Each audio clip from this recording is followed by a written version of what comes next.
Beau grand vin, aujourd'hui nous allons déguster un Beaujolais. Le domaine des Vignes, Morgon, Javernières, Côte-du-Py, 2014.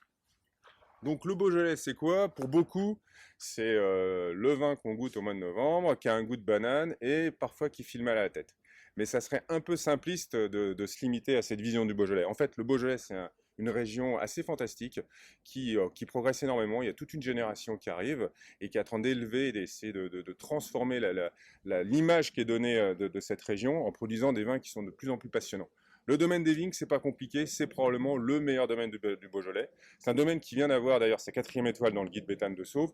C'est le seul domaine à avoir 4 étoiles et c'est une consécration qui est tout à fait normale. C'est un domaine historiquement qui est connu et qui produit des très bons vins depuis longtemps, mais qui a encore progressé avec l'arrivée d'un frère et d'une sœur qui ont pris la succession de leur père et qui ont encore modifié et amélioré la qualité de ce qui était produit au domaine. Donc on est à Morgon. Morgon, c'est un des crus du Beaujolais et c'est probablement le meilleur cru du Beaujolais avec les moulins à vent. On est sur la Côte-du-Py, qui est le plus beau terroir de Morgon, et on est sur un domaine qui a une chance incroyable d'avoir un patrimoine fantastique de vieilles vignes, avec une moyenne d'âge autour de 60 ans et quelques parcelles qui sont même centenaires.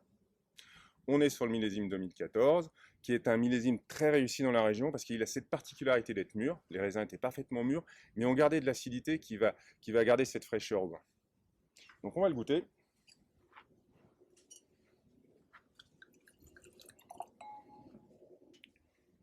Donc, j'ai ouvert la bouteille depuis à peu près 20 minutes. Et là, il a déjà bien évolué. C'est des vins qu'il faut absolument carafer. Si vous voulez les boire dans les 3 à 5 ans, sachant qu'il y a un potentiel de garde d'au moins 10 ans sur ce type de vin, il faut absolument les carafer parce que c'est des vins qui vont s'ouvrir, qui vont se révéler, qui vont gagner en complexité. Et là, ce qui est vraiment passionnant, c'est qu'on n'a pas les notes de gamay. Souvent, ce qu'on reproche au Beaujolais, c'est d'être un peu trop typé par le cépage, donc le gamay, et avoir des arômes un peu simplistes. Là, on a un vrai vin qui a une complexité, avec des notes un peu de framboise, des notes un peu anisées, et cette petite touche poivrée, en fait, qui est un des marqueurs de Morgon. Donc on est très très loin du Beaujolais standard qu'on peut trouver en rayonnage ou un peu partout. Là, on reste quand même dans le Beaujolais. On va pas se tromper, on va pas partir en Bourgogne, on va pas partir en Rhône-Nord.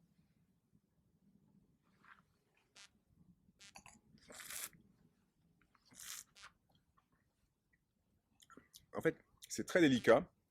On n'est pas vraiment sur un vin massif, on est sur un vin assez élégant, qui est relativement long. On a cette fraîcheur qui revient. C'est très digeste, ça se boit très facilement. Et ça va se marier avec pas mal de plats, des salades sophistiquées, à des viandes. On va pas aller sur des viandes trop riches ou des plats trop en sauce, sur un vin jaune. On va le laisser vieillir si on veut le marier avec ce type de vin. Et c'est typiquement un vin qui pourrait remplacer un Bourgogne. Là, dans la hiérarchie chez des vignes, on est sur un niveau premier cru en Bourgogne. Je regoute. Ouais. Donc le carafage. Au niveau de la température de service, je pense on peut aller sur du 15-16 degrés.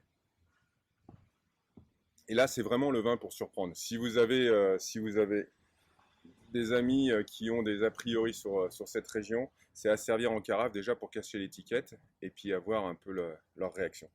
Donc, Morgon, Côte-du-Py, Le Javernières, 2014, domaine des vignes, la référence.